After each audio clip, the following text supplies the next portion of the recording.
Hope everyone's doing great. Good morning, Andy. Everyone who's joining us here live, thanks so much. Friday, for those who are joining us now live, a beautiful day in the neighborhood over here. As we're heading into the weekend. June is the month of change, the month where we transition from one part of our lives to the next part of our lives, felt mostly by the children, but it's felt by everybody. I've been talking a lot about the idea of our needs. We've got three basic needs. I mean, it's much more complex, but we're using the self-determination theory to build something. And those needs are significance or competence or mastery. And there's two ways of getting it. There's the way that is more materialistic, which is going closer to our earthly source by taking, accumulating, whether that's in the more earthly pleasures of life or even in the more societal pleasures of life. Symbols, winning, being on top.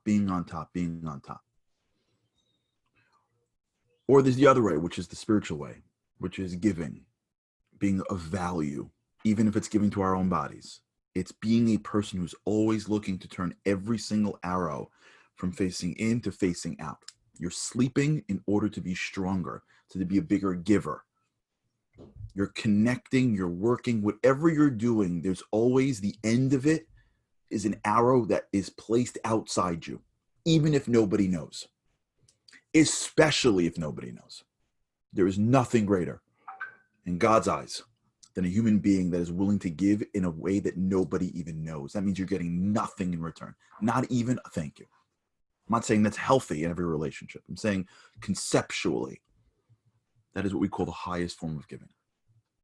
We started to jump into the area of connection. We're a piece of something, and so we don't feel comfortable being alone. We need people. We want to be connected to other people. In fact, if we're not connected to other people, it feels off.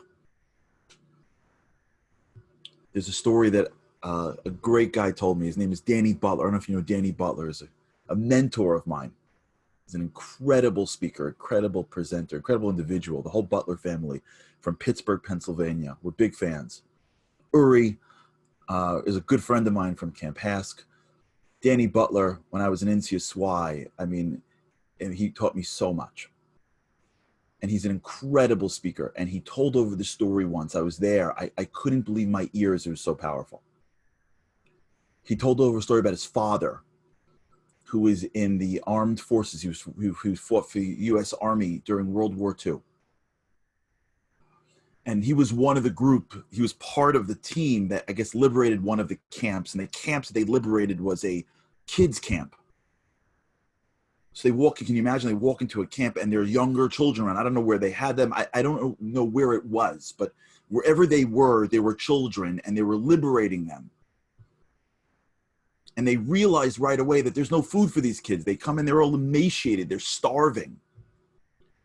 So they get these pots of soup and they make the kids soup and they start to create two lines, he says, and the soldiers are just handing out soup. So these kids are waiting online to eat something. Can you imagine the scene of kids coming out of the Holocaust, emaciated, these American soldiers, God bless them, that were feeding these children, and they're handing out little bowls and ladles and giving to the kids, and after a while they had no more bowls left. So they're taking off their hats, their helmets, and they were filling the soups with their helmets just to give the kids something, and at some point, there just wasn't enough soup. So there were two lines, he says. And on line one, they were giving out soup, and there was still a lot of soup left. But on line two, there wasn't enough soup left. And they had nothing left. They got to the bottom of the ladle. And this next kid comes up with his big eyes, asking for food, asking for soup. And the soldier looks down and sees this kid and has nothing to give him. So he gets down on a knee, and he gives the kid a hug. And the kid doesn't know what to do. And he gets off, and the next kid comes and gives the kid a hug.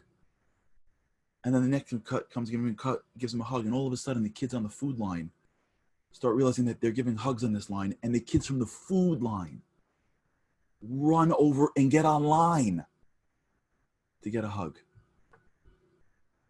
the power of connection. It's who we are. We need to be connected to people in a very, very serious way. And if we're holding back the love from others, we're really holding back from them much more. We need to be connected. So how do we get there? So we don't know. We're neuroplastic. Do you remember our minds are just living on whatever we've been exposed to? So how do we navigate the world? That's the beauty of having a source of wisdom that is beyond this world, because it can navigate you in a way that is counterintuitive. If you allow your mind to navigate you, all you have is whatever came into your mind. That's some of the great challenges of societies. When we have man-made rules, one of the great challenges with that is that you're basically stuck to the guys or the women that are around, and all they have is what they've seen. That may be great, that may not be great. So when we navigate our lives, all we really have is what is coming into our lives, unless we allow ourselves to go to a deeper source, which is the value of spirituality, the value of real wisdom, the value of Torah.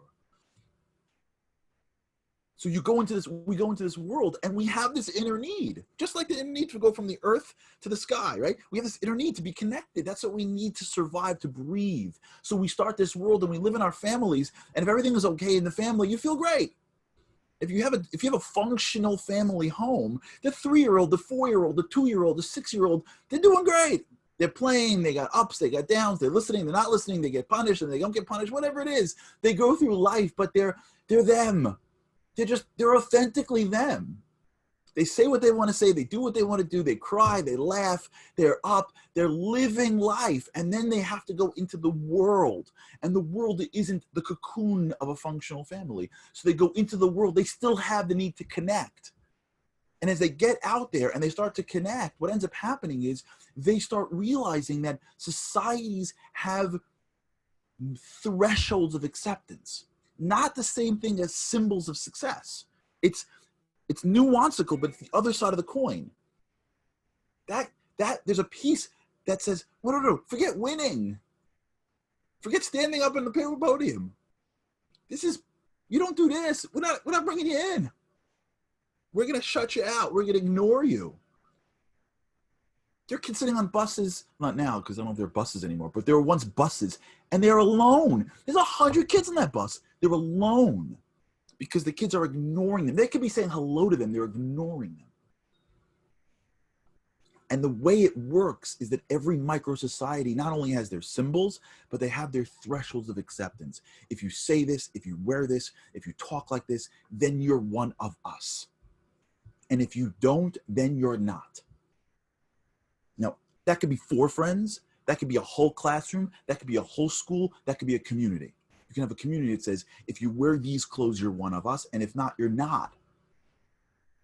And everywhere this person looks, there can be communities that say, if you achieve this, you are. And people are doing things, not because they want to. They're doing this because they just want to get accepted into the community because they need to be connected. So when that 7-year-old, that 8-year-old, that 10-year-old turns around to mommy and daddy and goes, I'm not wearing that hat. For those that are joining us for the first time, that was yesterday's. I'm not wearing that hat not because I want to be cold. It's because I'd rather be cold and be accepted. And on that bus, that kid, or I feel, or all the kids are wearing things with different labels on, whatever it is. And I got to wear that because that's my way of being accepted. And now what is created in our minds is something called an image. An image is a shell that we wear around the true us in order to navigate in society that is in front of us. It's not really us. It's the projection of us. It's the garments that we wear. We have actual garments that we wear. And depending on where you are, you change your garments. Depending on if it's colder or warmer, you may put on different clothing. You may never put on different clothing. But you wake up in the morning and you don't walk out without some garments. And if you're in the police force, or you're a firefighter, or you're a doctor, or you're a football player, you have very specific garments. Teams have different colors and different clothing. All the things that we're doing, there's different ways of being able to show it. But at the end of the day, there's a small disconnect between waking up in the morning and putting on the garments that you need to survive in the world that you are. We have that physically, we have that mentally as well. There are garments that we wear around us. It's called our image. And we put them on when we're young. And we use them to navigate the world around us. We use them to be accepted in our societies. We use them in order to go into different environments. And it goes even further. Neuroscientists speak about something called mirror neurons. Mirror neurons are neurons that are in our minds that mirror the things that's in front of us. We're so wired to be connected that when I'm in front of you, I am mirroring you. That's why if you're sitting with somebody, or you're married to somebody, or you're born to somebody, you adopt their behaviors because you have neurons that fire that just mirror that which is in front of you. So much so that we're programmed to be accepted. Now, here's where this gets to be challenging. It's okay. It's called life. Someone emailed me yesterday. Thank you for the email. L'chaim for those that are joining me on the morning coffee. Someone emailed me yesterday and said, but that's part of it's like dating, right? Like that of course, like if you're dating and you go out, you're going to wear yeah, of course, it's fine. It's life. Yeah, you gotta get dressed in the morning. You gotta, if you gotta navigate through society, navigate through society. Like, it's called life. Yeah, of course. You go to a society and everyone's wearing these clothing and it doesn't really matter to you. Put on the clothing. Stop fighting if you want to be accepted. If you don't want to be accepted, don't be do what you think is right. Know what you need to do. There's sometimes I go somewhere and I just don't feel like putting on this specific clothing. And sometimes I do. There's sometimes I go to work and I'm wearing this. Sometimes I do. Well, it's fine. The image is a tool that you have to navigate the world. That's not the problem. The problem is that when we can't tell the difference. The problem is that when we don't know which is which. The problem is when we wake up in the morning and we're trying to get that clothing or that home or that word, and we don't realize that we're doing it just to get someone's attention, just to be accepted. We don't connect the dots. So as a result, you can grow to being something. You can want to set a threshold that is at first an outer threshold and hope to swim up that threshold. That's fine. That's called growth. That's bead you have. But when we don't know what's what, we run the risk of falling into the trap. What's the trap? So I read this study once about celebrities. Celebrities have, believe it or not, I know celebrities don't have lives that people think they have. Like everybody thinks that if one's a celebrity, then their life is perfect. If you're in the habit of following celebrities, which, I personally am not, but I try to learn about them so that I could understand what makes them great. But there are people that really follow them and love them. So it looks on the outside that they have amazing lives. But if you go into studies about them, or if you read some of the material through a psychological lens about them, you find that a lot of them have very challenging lives. And the reason is because when you're in a fishbowl and everyone's looking at you from every side, there is benefits, but there's lots of detriments. And here's the greatest detriment. An actor walks down the block. A football player walks down the block. A rock star walks down the block. All of a sudden, there's thousands of people that are screaming, "We love you! We love you!" Ah! And that person feels something. They feel something. There are thousands of people waiting online to see them, screaming, "We love you," screeching by the sound, by the thought of their presence, clicking likes to everything that they do. Every time they go somewhere, everything they do, they send a video and it gets circulated and they see millions of views. Eyeballs, focus, attention is being thrown at them. If you were a rock star and you were standing on stage and thousands of millions, thousands of people screaming, "We love you." Can you imagine someone going, "They love us"? Do they love them? If an audience member screams, "I love you," do they actually love them? No. Who does the audience member love? The audience member loves themselves. And the rock star is just providing a benefit in music to them. If the rock star would just stop and start giving a 5-hour speech, they would be like, "What's going on over here?" And he'd be like, "I thought you loved me." And he'd be like, "Nah, I don't really love you. I love how you make me feel." Right? If the football player is standing in front of an audience and they're going, "We love you," and the football player next year plays for the opposing team, they hate him. They boo him. Why? Because they don't love the player. They love themselves. They just love what the player is doing for them. Love is premised on the concept that the person in front of you is worth you giving to. Love only flows through giving, through commitment. You don't love things because of how they make you feel. You love things because of what you do for them. Love comes as a result of your sacrifice, of your giving, of your commitment to something else. You don't love your kids because of how proud you, because of what they do for you. You love your kids because you invested your life into those children. We're showing today, for those of you who come to this, we have a show every Friday afternoon at 5:30 on projectinspire.com, or you can go to my Facebook page today at 5:30 live. It's called Bring Shabbat Home, with a Shabbat show. Today we're playing a video from a guy named Derek Redmond. That guy's name right. If you remember him. It's the Father's Day episode. I'm giving you like a spoiler. This is the preview. Guy, great story of an Olympic athlete that circles the track once in Olympics and pulls a hamstring and can't move. And he loses, and his father comes down and helps him finish. You think his father loves him if he would win the gold?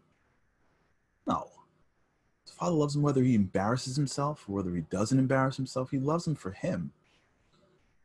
I always say that's like, I'm sure it's everybody, but to me, it's like the quintessential Jew. It's all grandmothers. It's all grandmothers, but I don't know. I only have Jewish grandmothers, so I'm sure it's every grandmother, but for me, it's like my Jewish grandmother, right? Like, I deal with Jewish grandmothers all the time. They're like, no, you got to meet my grandson. He's a genius. No, he's really a genius. Like, I know. Trust me. He's 4. He already knows that. I'm like, I'm sure he's a genius, no matter what they do. Like you see a race and like every kid comes in first place.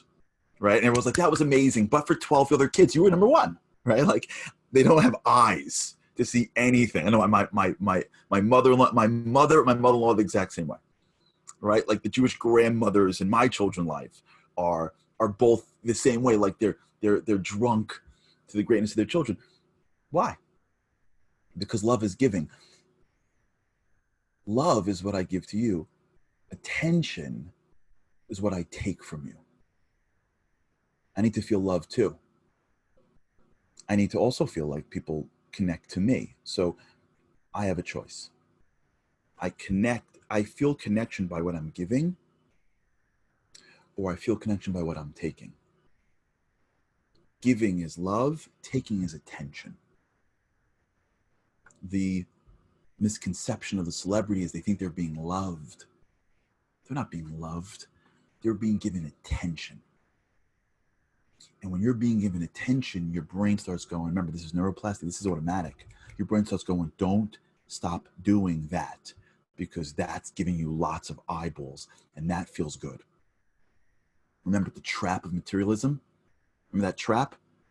It gets in the way of spirituality. It feels good. It's quicker, right? It's potato chips feel quick. They're saltier. They feel better. A real meal takes time. Right? Significance is giving, but it doesn't feel as quickly. So if I take and I have a symbol, I feel better. That's attention. Attention is, it feels better. It feels quicker.